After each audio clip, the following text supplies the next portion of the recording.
Hola, saludos amigos. De la corteza de algunos árboles emana una sustancia única llamada ámbar. Se trata de una resina densa, de color miel, la cual puede tardar hasta 17 millones de años en convertirse en gemas orgánicas. Este material es conocido como la piedra solar y su nombre, ámbar, proviene de la palabra griega electrón. Los antiguos utilizaban este material en sus mecanismos llamados barcas solares, que servían para atravesar portales. Y por este motivo los argonautas fueron en busca de este preciado tesoro. Los argonautas viajaban a bordo de una nave llamada Argos, con la que en cuestión de segundos se teleportaban de un lugar a otro del planeta, y esto lo hacían principalmente para robar y fundar ciudades e imperios. Por este motivo, sus viajes les llevaron a las tierras del ámbar en el mar Báltico, siendo este elemento necesario para construir los dispositivos con los cuales ellos podían atravesar los portales. Este es el principal motivo por el que el ámbar se convirtió en un material tan especial que durante la Segunda Guerra Mundial protagonizó uno de los mayores saqueos de la historia, porque fue con mucho ámbar como en el siglo XVIII se construyó un dispositivo que fue el protagonista de una gran cantidad de mitos y leyendas, así como de extraños incidentes, muchos de los cuales se hallaban asociados con la muerte de personas. Este dispositivo recibió el nombre de la Cámara de Ámbar, y todos aquellos que estuvieron cerca de revelar su ubicación tras la Segunda Guerra Mundial fueron asesinados.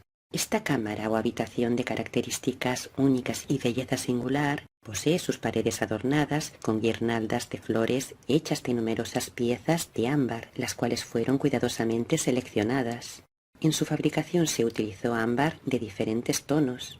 Los paneles de ámbar consistían en miles de placas pulidas, radiantes y transparentes, las cuales creaban un efecto indescriptible similar a la luz del sol. Se trataba de una estancia muy lujosa, de más de 50 metros cuadrados, en la cual se hallaba repleta de paneles tallados y mosaicos realizados con ámbar.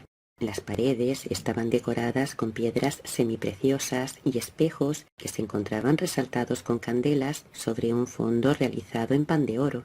En su construcción se utilizaron más de 6 toneladas de ámbar. Para que este dispositivo pudiera activarse adecuadamente, era necesario que fuera instalado sobre un importante vórtice de energía, pero teniendo en cuenta que los castillos y los palacios fueron edificados a conciencia sobre ellos, podemos entender que eran los lugares más indicados para que este mecanismo se pudiera activar. Y cuando esto sucedía, sencillamente se abría un portal.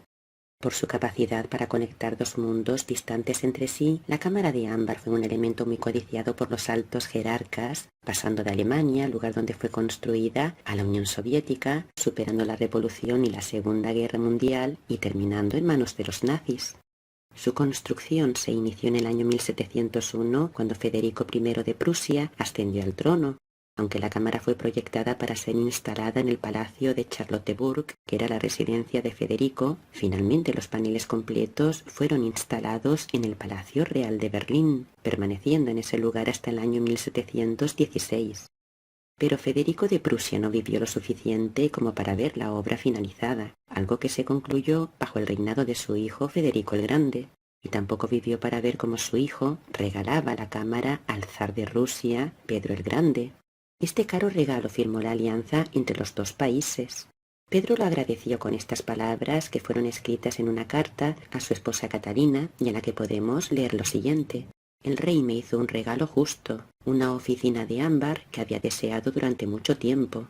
Pedro el Grande era conocedor del secreto que tenía esa cámara y desde hacía mucho tiempo ansiaba apoderarse de ella. Durante el reinado de Federico I de Prusia fue a verla y se quedó realmente impresionado por la belleza de los paneles de ámbar, asegurando que le gustaría tenerlos en su palacio. El rey de Prusia se la donó en el año 1716 y un año después la cámara fue desmantelada, empacada y transportada a San Petersburgo. Sin embargo, Pedro el Grande no se hallaba destinado a admirar su belleza, a hacer uso de esa tecnología, ya que la dejó empaquetada y así permaneció, muriendo antes de que ésta pudiera ser instalada. De hecho, los paneles de ámbar permanecieron empaquetados varias décadas hasta que su hija, Isabel I de Rusia, decidió encargar su instalación en el Palacio de Catalina, lugar donde la familia imperial generalmente pasaba sus vacaciones estivales. El palacio se hallaba ubicado en la Villa de los Zares, cerca de San Petersburgo. Desde entonces, la cámara de ámbar, conocida por los zares como el gabinete de ámbar, pasó a convertirse en el objeto más importante de la residencia de los zares de Rusia, y muy rápidamente adquirió tal fama que llegó a ser considerada la octava maravilla del mundo, y de hecho lo fue hasta su desaparición final. En esa cámara se dice que meditaba la zarina Isabel, o que Catalina la Grande la utilizaba para la recepción de sus visitas y para sus rituales de rejuvenecimiento. Cuando la situación política cambió en Rusia y los zares perdieron el poder, los líderes comunistas se hicieron con ella. En el año 1939, después de que Joseph Stalin firmara un pacto de no agresión con Alemania, los soviéticos acordaron regalar a los alemanes la cámara de ámbar como señal de ese pacto, de igual manera que tiempo atrás lo hizo el rey de Prusia con Pedro el Grande. Los soviéticos sabían que los nazis querían apoderarse de ella y que lo harían o por las buenas o por las malas. Pero entonces a Stalin se le ocurrió una idea. Buscó a un experto tallador de piedra al que proporcionó todos los materiales necesarios, pidiéndole que hiciera una copia de la cámara de ámbar. Tan solo 20 días antes del inicio de la Segunda Guerra Mundial, se desmanteló la cámara original, instalándose la copia en su lugar. La cámara original fue fotografiada y cuidadosamente colocada en cajas, las cuales fueron bajadas a los sótanos del Palacio de Catalina. Stalin fue a ver la obra maestra antes de esta ser empaquetada, pero nunca se la pudo entregar a los alemanes porque durante la Segunda Guerra Mundial y en la estela de la Operación Barbarroja, que es el nombre que recibió la invasión alemana del territorio de la Unión Soviética, la cámara fue robada por los nazis y trasladada a Alemania. Esto se produjo en septiembre de 1941, cuando el Palacio de Catalina fue saqueado por las Fuerzas Armadas alemanas.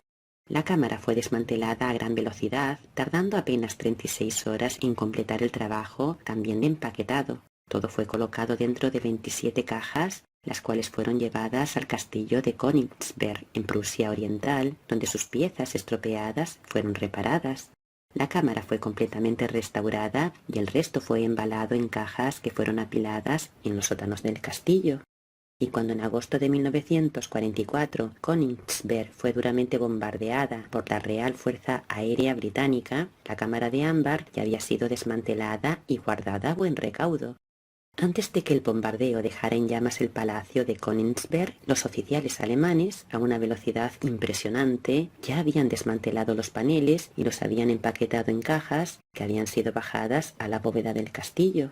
Luego estas cajas fueron llevadas a otra bóveda más profunda, que era una sucursal del Banco Imperial. Este proceso se podía hacer sin necesidad de salir a la superficie, ya que había un corredor subterráneo que conectaba el Palacio Real, el Banco Imperial y otros importantes enclaves del régimen. Aunque después de la Segunda Guerra se creó una comisión para buscar la cámara de ámbar, sin embargo, esta concluyó que la obra maestra había resultado destruida en el incendio del día 10 de abril de 1945, producido en el castillo de Königsberg. Sin embargo, existen innumerables documentos que aseguran que esto no fue exactamente así, llegando incluso a decir que la cámara de ámbar llegó a los Estados Unidos. En concreto, hay un documento que asegura que en la noche del 10 al 11 de abril de 1945, un grupo de oficiales de las SS llevó los detalles de la cámara de ámbar, junto con otros objetos de valor, a la mina Grosleden en Baja Sajonia. Allí lo colocaron todo a una profundidad de 430 metros. El día 15 de abril, las tropas estadounidenses ocuparon la mina y el 10 de mayo, estos la llevaron a través de Wiesbaden a los Estados Unidos. El día 12 de enero de 1945 es la última vez que se cita a la cámara de ámbar en documentos oficiales. Muchos son los que aseguran que ese mismo día la vieron siendo transportada en varias cajas. Décadas después, nada se sabe de la cámara original, y las que han pervivido a la vista de todos es una copia que fue construida bajo el mandato del gobierno soviético en el mismo Palacio de Catalina donde tiempo atrás se hallaba la cámara original. Aunque las obras comenzaron en el año 1973, el proceso duró casi 30 años. Para completar la obra se requirió de 40 expertos rusos y alemanes en artesanía de ámbar. Ellos utilizaron dibujos originales y viejas fotografías en blanco y negro, haciendo lo posible para duplicar la estancia original. Para su construcción se utilizaron 8 toneladas de ámbar en lugar de las 6 toneladas originales. Esta obra se encuentra valorada en 10 millones de dólares, convirtiéndose en la habitación o estancia más cara del mundo. En el año 2003, el trabajo ya se había completado en su mayor parte, por lo que fue inaugurada. Esto se hizo en una celebración que coincidía con los 300 años de existencia de la ciudad de San Petersburgo, una celebración a la que asistieron el presidente ruso Vladimir Putin y el canciller alemán Gerhard Schröder.